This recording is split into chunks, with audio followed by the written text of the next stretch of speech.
오늘은 우리가 신명기에서 한 구절을 읽고 같이 살펴보려고 하는데요. 이 신명기라고 하는 책은 이스라엘 민족이 애굽 땅에서부터 종살이하다가 해방되어 나와서 이제는 가나안으로 들어가기 직전에 주어진 하나님의 말씀입니다. 신명기의 말씀인데요. 혹시 여러분들은 신명기라고 하는 그 성경책 제목의 뜻이 무엇인지 알고 계십니까? 도대체 신명기라고 하는 말의 의미가 무엇일까요? 출애굽기 하면 애굽에서 나오는 출애굽하는 그것을 기록한 책이고 또 사무엘서는 사무엘이 기록한 책이고 하는 그런 의미가 있는데 신명기라고 하는 말의 의미는 무엇일까요? 재밌고 신명난다고 하는 그런 의미일까요?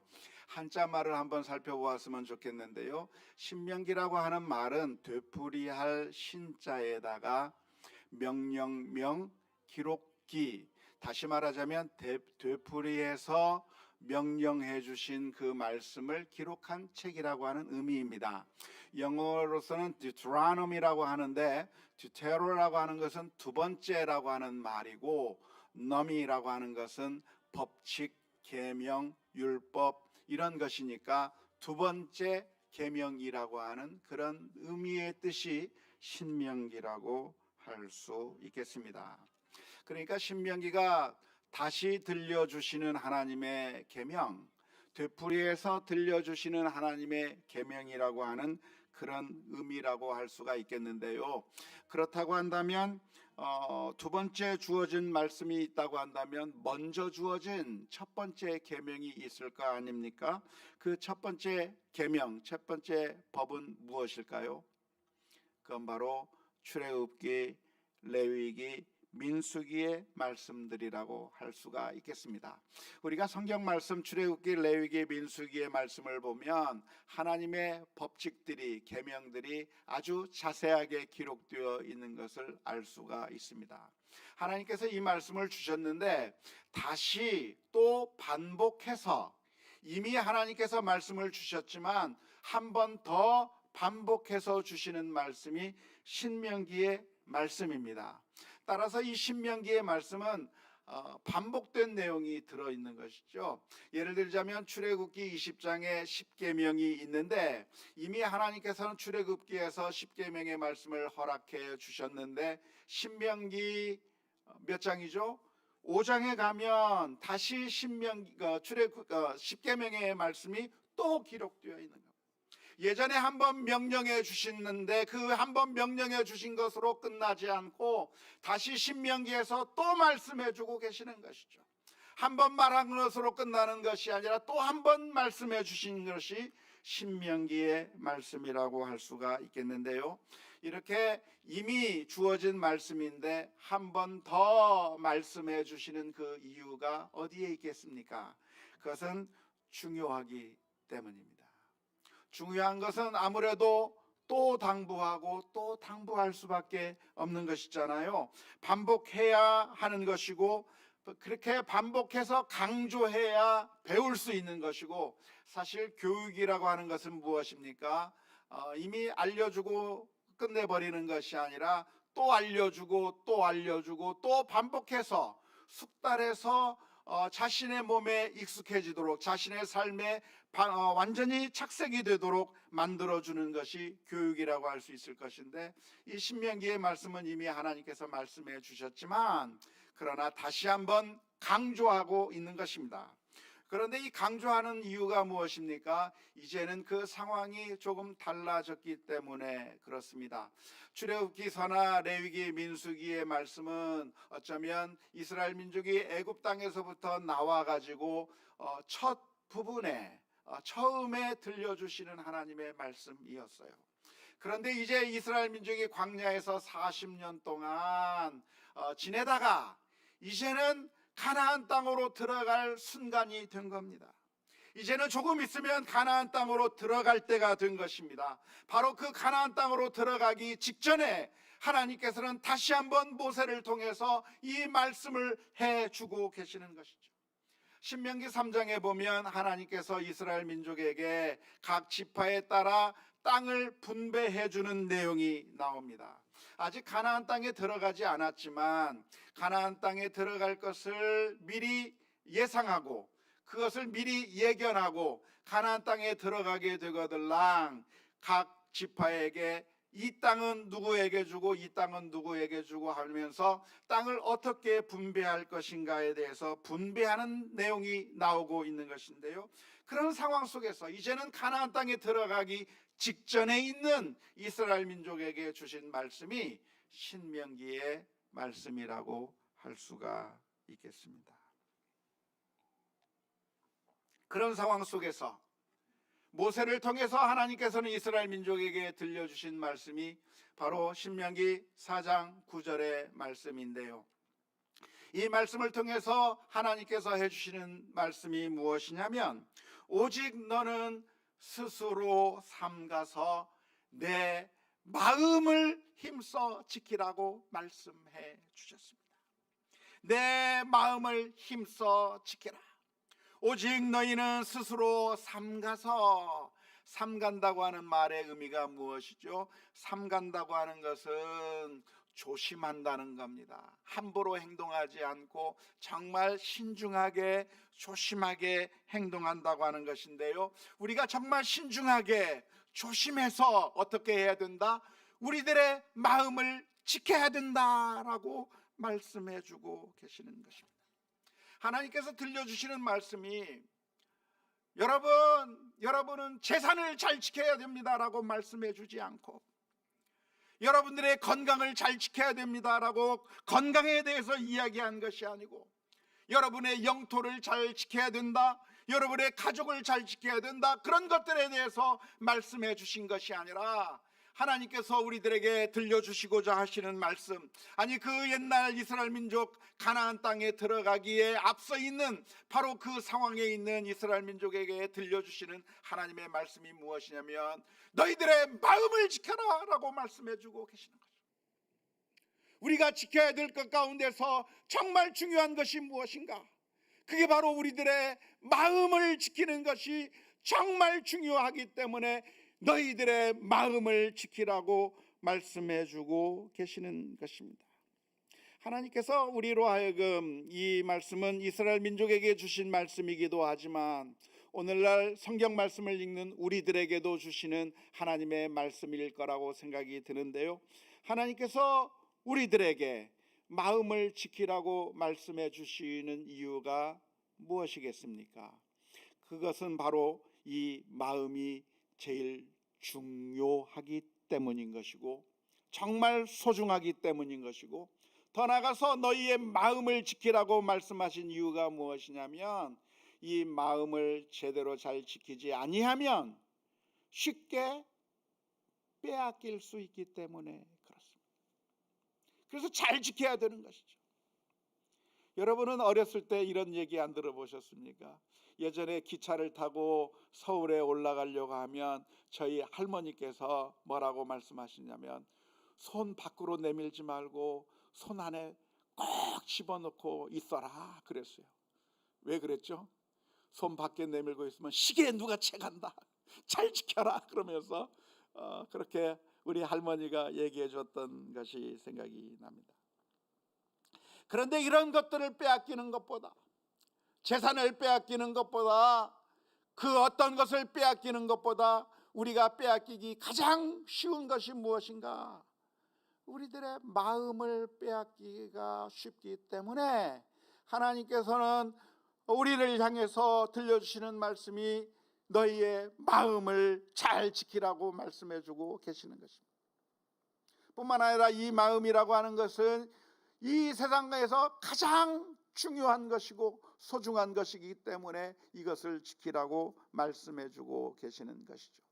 잠언서 4장 23절의 말씀을 보면 무릇 지킬 만한 것 중에 더욱 내 마음을 지켜라. 생명의 근원이 이에서 남이니라 라고 말씀하고 있습니다. 정말 우리를 살리는 것이 무엇인가? 우리를 살려주는 것이 무엇인가? 그것은 돈이 아니라는 거예요. 돈이 중요한 것처럼 보이지만 돈이 우리를 먹여 살리는 것이 아니고 우리를 살려내는 것이 돈이 아니라는 겁니다. 무엇이 우리에게 제일 중요한가? 우리가 성공하는 게 그게 중요한 게 아니라는 겁니다. 다른 사람들보다 한 발짝 더 나가서 성공하고 다른 사람들보다 더 많은 것을 얻고 이것이 정말 중요하다고 이 세상 사람들은 다 이구성성으로 이야기하고 있지만 성경의 가르침이 무엇이냐면 돈이 그렇게 중요한 게 아니라는 거예요. 성공이 그렇게 중요한 게 아니라는 거예요. 더 나아가서 건강도 이것이 우리를 살리는 것이 아니고 이 세상의 그 어느 것도 중요한 것이 아니라, 물론 하나도 안 중요하다는 것은 아니고 다 중요하긴 다 중요합니다. 하지만 제일 중요한 것이 무엇인가? 제일 중요한 게 우리의 마음을 지키는 것이 제일 중요하다고 말씀해 주고 계십니다. 문제는 그런데 우리가 어떻게 마음을 지킬 수 있을까 하는 것이죠. 마음이라고 하는 것이 무엇입니까? 마음이라고 하는 것은 내가 가지고 있는 게 내 마음인데 내 마음대로 할 수 없는 게 우리들의 마음인 것이죠. 우리 마음을 향해서 기뻐하라고 말하면 기뻐해지나요? 아니요. 내 마음을 향해서 좀 웃어라, 행복하라라고 말하면 웃어지고 행복해지나요? 아니요. 저 사람을 좀 사랑하라고 말하면 사랑해지나요? 우리의 마음이라고 하는 것은 내 것임에도 불구하고 내가 내 마음대로 할 수 없는 것입니다. 그런데 어떻게 우리는 우리들의 마음을 지킬 수 있다는 말입니까? 내가 우리 마음대로 할 수 없는 것이 우리들의 마음인데 어떻게 하면 이것을 잘 지킬 수 있는 것이고 어떻게 하면 마음을 잃어버리는 것이 되는 것이고 어떻게 하면 마음을 지키는 것이 되는 것일까요? 국토를 지키려고 한다면 국방력을 강화하든가 동맹을 강화해서 국토를 지킬 수가 있을 것이고 건강을 지키기 위해서는 운동을 한다거나 식단 조절을 한다거나 여러 가지 세균으로부터 보호하기 위한 방법을 쓴다든가 하면 건강을 지킬 수가 있을 것이고 돈을 지키기 위해서는 저축을 한다거나 투자를 한다거나 여러 가지 방법을 써서 돈을 지킬 수도 있겠고 사랑을 지키기 위해서는 사랑하는 사람에게 관심을 보이고 귀 기울여주고 공감해주고 시간을 같이 보내는 방법 등을 통해서 사랑을 지킬 수가 있겠지만 도대체 마음을 지키는 것은 무슨 방법으로 마음을 지킬 수가 있을 것인가요?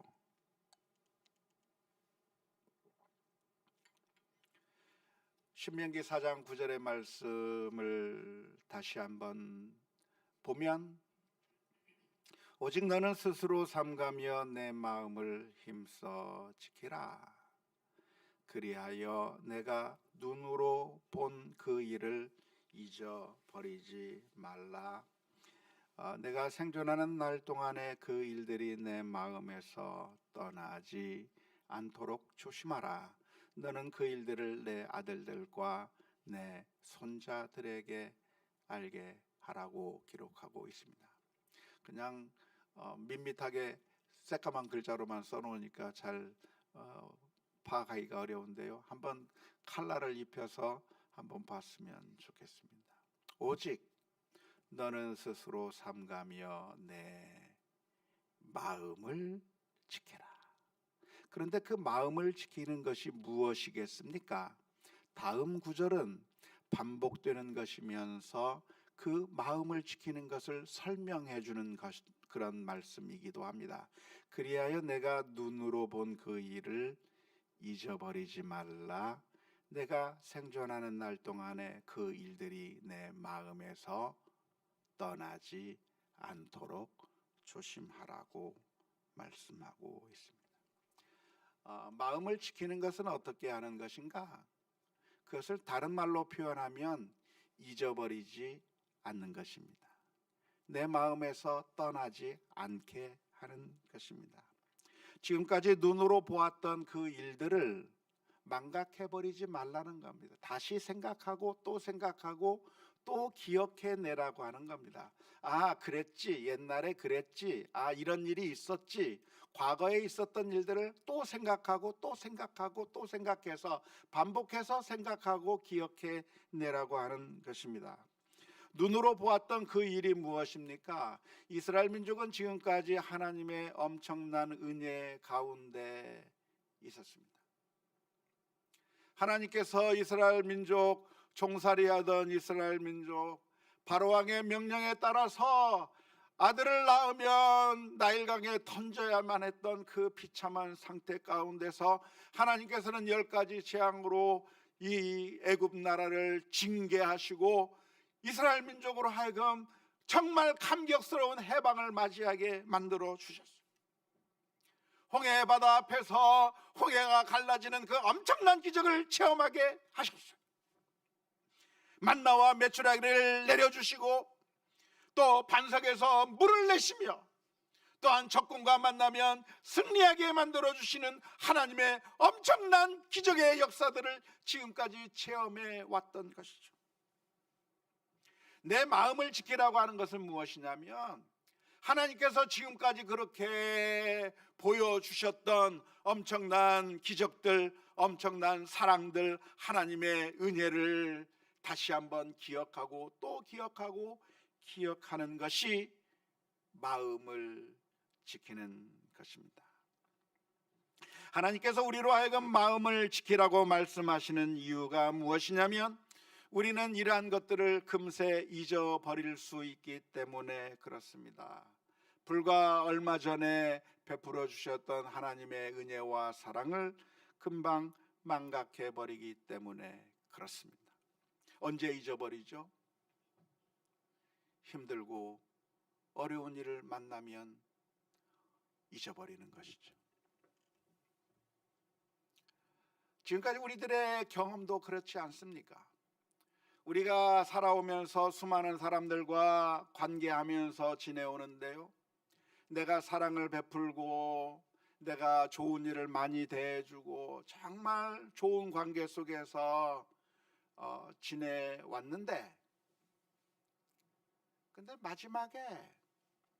마지막 그 순간에 잠깐 실수하거나 잠깐 잘못하면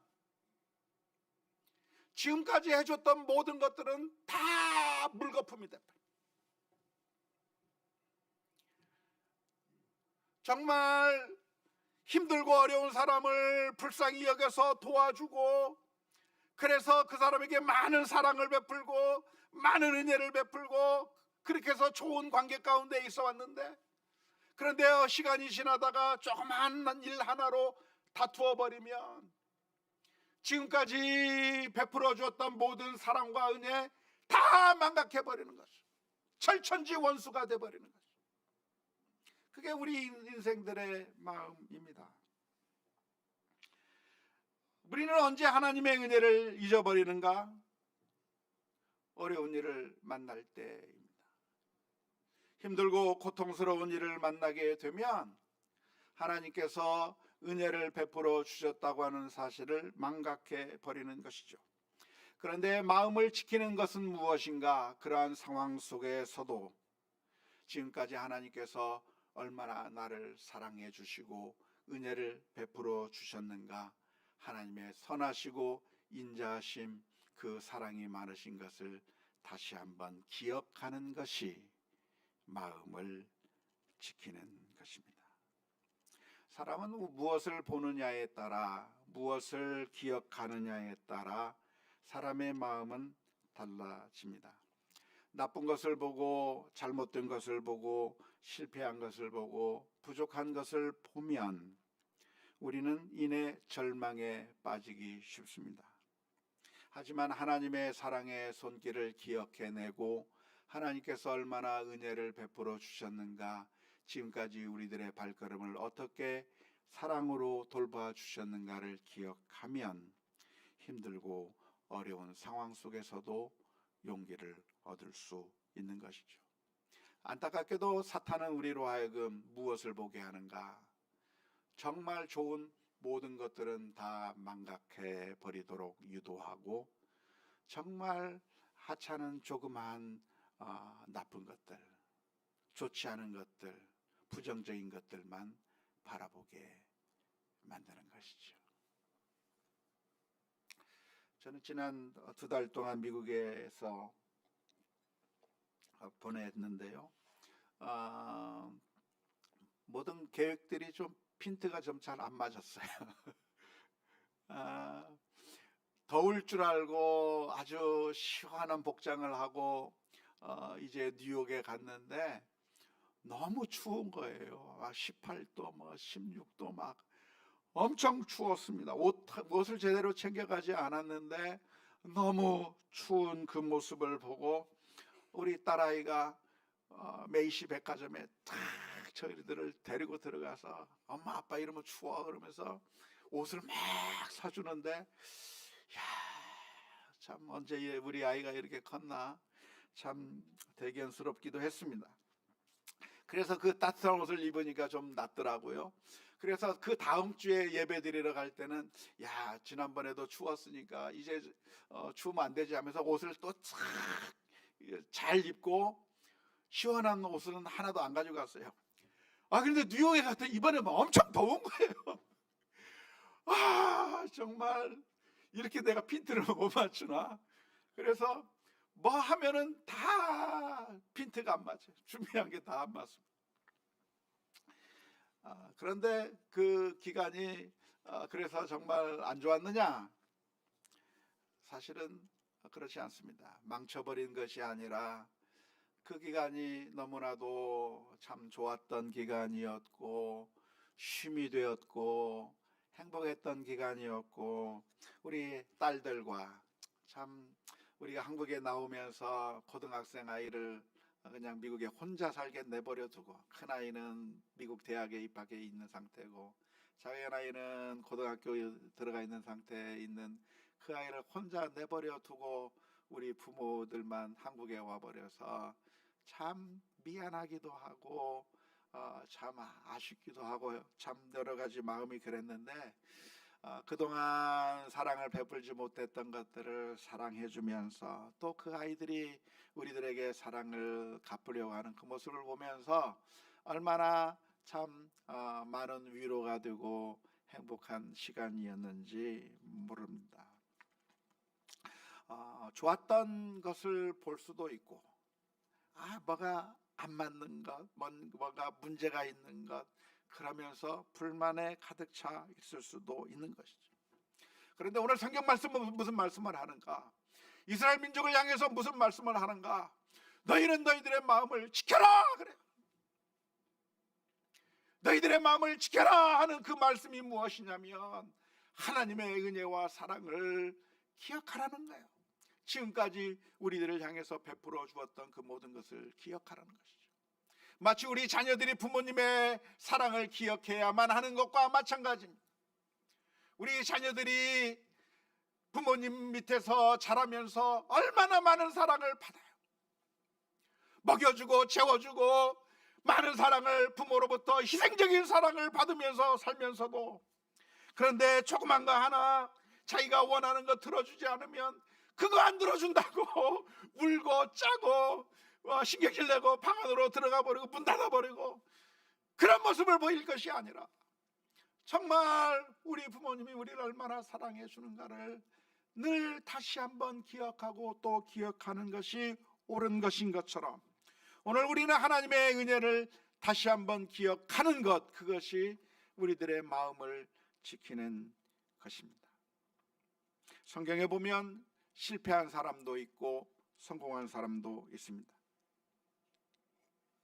엘리야 선지자는 바알 선지자와의 대결에서 승리한 엄청나고 위대한 선지자였습니다. 하지만 그 엘리야 선지자가 하루는 절망감 속에 빠져서 헤어나오지 못합니다. 우울감에 빠져서 헤매이고 허덕입니다. 이세벨 왕비가 자기를 죽이려고 꿈쩍도 하지 않고 그렇게 버티고 있는 그 모습을 볼 때 절망감 속으로 빠져버리고 만 것이죠. 그리고 하나님 앞에 하소연하는 겁니다. 하나님, 이제는 날 죽여주십시오. 그러는 것이죠. 왜 그렇습니까? 하나님께서 베풀어 주신 은혜를 망각해버린 것이고 그저 내 눈앞에 보이는 현실만을 볼 때 무너져 버린 것이죠. 하지만 다윗은 이런 비슷한 상황 속에서도 절망하지 않았습니다. 다윗의 삶은 어쩌면 좋아 보이지만 사실 우리들의 삶보다도 더 힘든 사람이 다윗이었어요.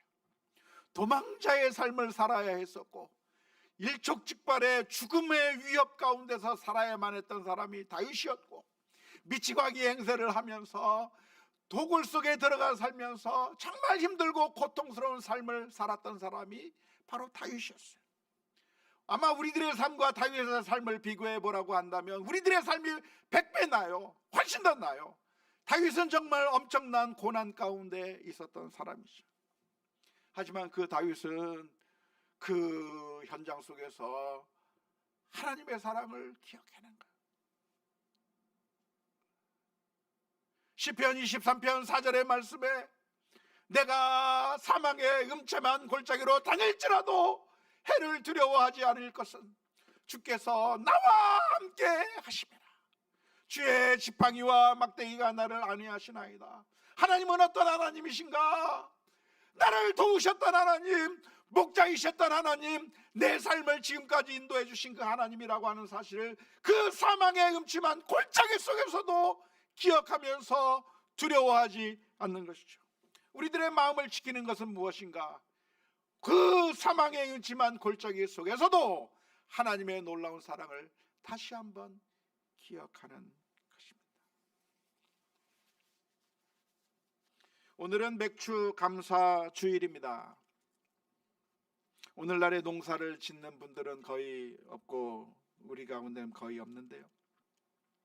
예전에 어르신들은, 우리들의 신앙의 선조들은 농사를 짓는 분들이었기에 보리 추수가 끝나면 하나님께 감사를 했고 또 가을 추수가 끝나면 하나님 앞에 추수 감사를 드리며 감사했던 한국교회의 독특한 전통 가운데서 맥주 감사 주일을 지켜왔습니다. 우리는 현대적으로 상반기 동안에 베풀어 주신 하나님의 은혜를 다시 한번 기억하며 감사를 드리는 주일입니다. 감사할 일들이 없을까요? 우리 아이들이 부모님의 그 사랑 가운데 살면서 모든 게 감사할 것일 수밖에 없는 것처럼 하나님의 사랑은 크고 놀랍습니다. 우리를 사랑하시기 때문에 하나밖에 없는 그 아들을 십자가에 내어주시기까지 사랑해 주신 그 하나님의 놀라운 사랑이 우리에게 있습니다. 힘들고 어려운 순간에도 하나님께서 나를 어떻게 사랑해 주셨는가 다시 한번 기억하고 다시 한번 기억하면서 우리들의 마음을 지키고 그 하나님이 나의 하나님이라고 하는 사실을 날마다 마음속에 새기며 승리하며 나아가는 우리 모두가 다 될 수 있기를 주님의 이름으로 축원합니다.